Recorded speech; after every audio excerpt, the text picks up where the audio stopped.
Hamas اور اسرائیل کے درمیان جاری جنگ شدت اختیار کر گئی۔ غزہ میں اسرائیلی حملوں کے رد عمل میں فلسطینی مزاحمتی تنظیم حماس کے عسکری ونگ القسام بریگیڈز کی جوابی کارروائیاں جاری ہیں۔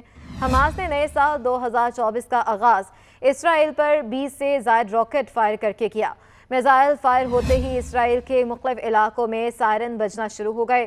اسرائیلی میڈیا کے مطابق اسرائیل کے وسطی اور مغربی علاقوں پر راکٹ حملے میں جانی نقصان نہیں ہوا، لیکن حماس کا دعویٰ ہے کہ اسرائیلی علاقوں پر فائر کیے جانے والے راکٹوں سے اسرائیل کو بھاری جانی اور مالی نقصان کا سامنا کرنا پڑا ہے۔ دوسری جانب القدس بریگیڈز کا کہنا ہے کہ خان یونس کے شمال اور مشرق کی جانب پیش قدمی کے دوران اگلے مورچوں پر اسرائیلی فوجیوں کے ساتھ شدید جھڑپیں جاری ہیں اور غزہ کی پٹی میں حماس کے جنگجوؤں کی جانب سے اسرائیلی فوج کو مارٹر گولوں سے نشانہ بنایا گیا ہے۔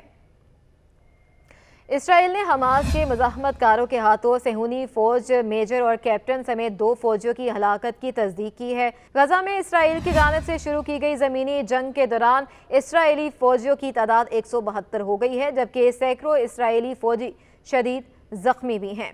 غزہ میں بلا تفریق اسرائیلی بمباری سے حماس کی تحویل میں موجود مزید ایک اور یرغمالی اسرائیلی فوجی بھی مارا گیا، جبکہ اب تک 2,90,000 سے زائد مکانات ناقابل رہائش ہو چکے ہیں۔ اسرائیلی فورسز نے نئے سال کے آغاز کے ساتھ ہی غزہ پر بم برسا دیے۔ عرب میڈیا کے مطابق فلسطینیوں کو 2023 میں جہاں اسرائیلی جارحیت کا سامنا رہا، وہیں نئے سال کے پہلے روز ہی صہیونی فورسز نے غزہ پر تابڑ توڑ حملے کیے، جہاں خان یونس شہر میں خوفناک زمینی لڑائی جاری ہے۔ میڈیا رپورٹس کے مطابق اسرائیلی فوج نے وسطی غزہ میں مغازی کیمپ کے ایک گھر پر ڈرون بھی گرائے، جس میں بچوں سمیت متعدد عام شہری زخمی ہوئے، جبکہ نصیرت کے مہاجرین کیمپ میں ایک گھر پر کارروائی متعدد فلسطینی زخمی ہوئے۔ عرب میڈیا کے مطابق اسرائیلی فورسز نے رات گئے مغربی کنارے کے مختلف علاقوں میں چھاپے مارے، جہاں فورسز نے نابلس شہر اور جنین کیمپ سمیت کئی علاقوں میں کارروائیاں کیں۔ اسرائیلی حملے میں شیخ یوسف کے اہل خانہ زخمی بھی ہوئے ہیں۔ شیخ یوسف 2005 سے 2006 تک فلسطین کے وزیر مذہبی امور بھی رہے تھے۔ 7 اکتوبر سے جاری اسرائیلی حملے میں فلسطینی شہداء کی تعداد 21,800 سے بڑھ گئی ہے۔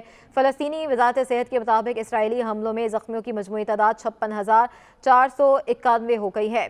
امریکی اخبار کا کہنا ہے کہ اسرائیل نے وسط دسمبر تک غزہ کے رہائشی علاقوں پر 29,000 بم گرائے۔ غزہ کی تباہی جدید ریکارڈ میں بدترین تباہی بن رہی ہے۔ دوسری جانب برطانوی اخبار کی رپورٹ میں کہا گیا ہے کہ غزہ پر وحشیانہ بمباری اور ہزاروں شہادتوں کے باوجود اسرائیل کو کامیابی کے اشارے نہیں مل رہے اور اسرائیل عالمی تنہائی کا شکار بھی ہونے لگے۔